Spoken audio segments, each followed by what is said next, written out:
Ahoy there, mateys! Today I'm going to be telling you the tale of how I became a pirate. By Melinda Long, illustrated by David Shannon.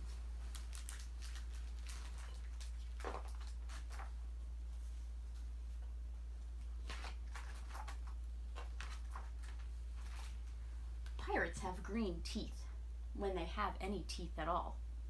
I know about pirates because one day when I was at the beach building a sandcastle and minding my own business, a pirate ship sailed into view. I knew what it was because its flag had a skull and crossbones on it, and because I could hear the pirates singing, "Hey ho, blow the man down." They were a little off key. I tried to tell Dad, but he was busy setting up the beach umbrella.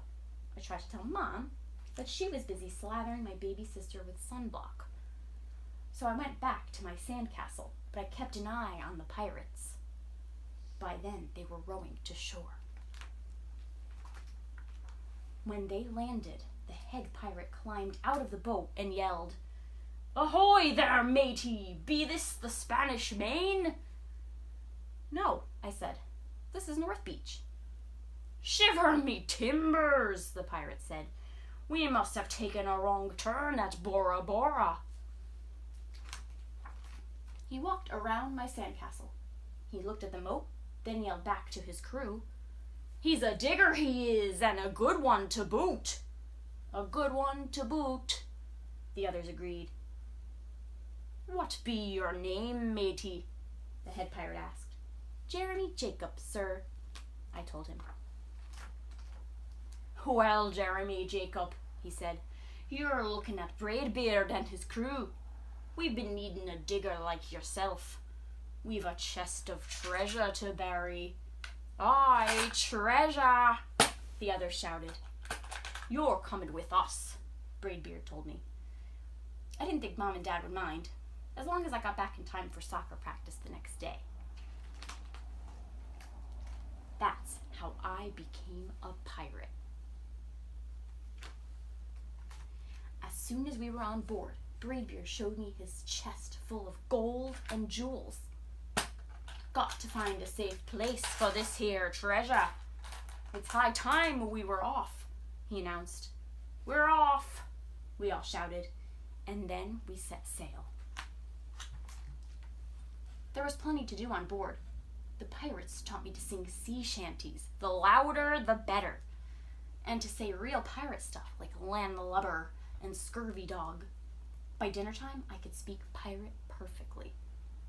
I also learned pirate manners. Braidbeard pounded his fist on the table and yelled, "Down the hatch, me laddies! Down the hatch!" we all shouted. Braidbeard gulped his food and said, "Hand over the meat! The meat!"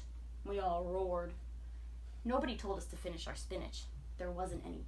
Or to chew up our carrots. They weren't allowed on board. We talked with our mouths full, and nobody said please or thank you. After dinner, I tried to teach the pirates to play soccer. Braidbeard kicked the ball and yelled, "Arg, soccer! Arg, soccer!" the crew yelled.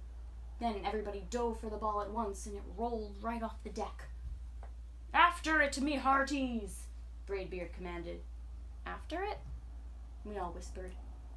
We fought over who would go get the ball, but it didn't matter anyway because a shark came along and swallowed it in one gulp. So much for soccer. By now it was past my bedtime. But nobody tells pirates to go to bed, or to take a bath, or brush their teeth. Maybe that's why their teeth are green. Pirates sleep with one eye open, just in case. And they don't change into pajamas unless they want to. Pirates don't do anything they don't want to, except for maybe swabbing the decks. I wanted to be a pirate forever. But then I found out what else they don't do. When I couldn't stay awake any longer, I asked Braidbeard to tuck me in and read me a story. "Tuck you in?" he bellowed. "Pirates don't tuck." "No tucking," the crew cried. and the only thing they had to read was a map. "Don't you have any books?" I asked. Braidbeard looked confused. "Books?" I didn't even bother to ask about a goodnight kiss. It wasn't easy to fall asleep without a story, but I was finally dozing off when a storm broke. Thunder boomed and lightning flashed. I tried to hide under the covers as waves slammed up against the ship, but I kept falling out of my hammock. I couldn't find anyone in the cabin. They were all on deck. "Lower the sails!" Braidbeard shouted. "Batten down the hatches!" Everybody ran around yelling and lowering and battening. Nobody had time to sit close and tell me it would be over soon. Nobody even noticed me. I decided then that I didn't want to be a pirate after all. Just then, flash, crack, crash. Lightning hit the mast and split it right down the middle. "What do we do now?" yelled one of the pirates. "We'll have to turn back," called another. "But the treasure!" hollered Braidbeard. "Where will we bury the treasure?" I stepped forward. "Maybe I can help," I shouted over the wind. "I think I know the perfect digging spot." When the storm was over, we rowed back to shore and buried the chest.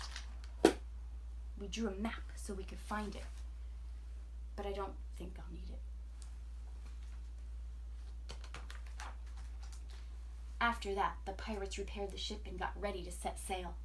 Before they left, Braidbeard handed me a flag and said, "You make a fine pirate, Jeremy Jacob. Guard that treasure well. We'll be back to get it soon enough." "Soon enough," the crew repeated. "And if you ever need us," Braidbeard added, "just run the Jolly Roger up yonder pole." "Up yonder pole," the others shouted. And maybe I will, but not today. I have soccer practice.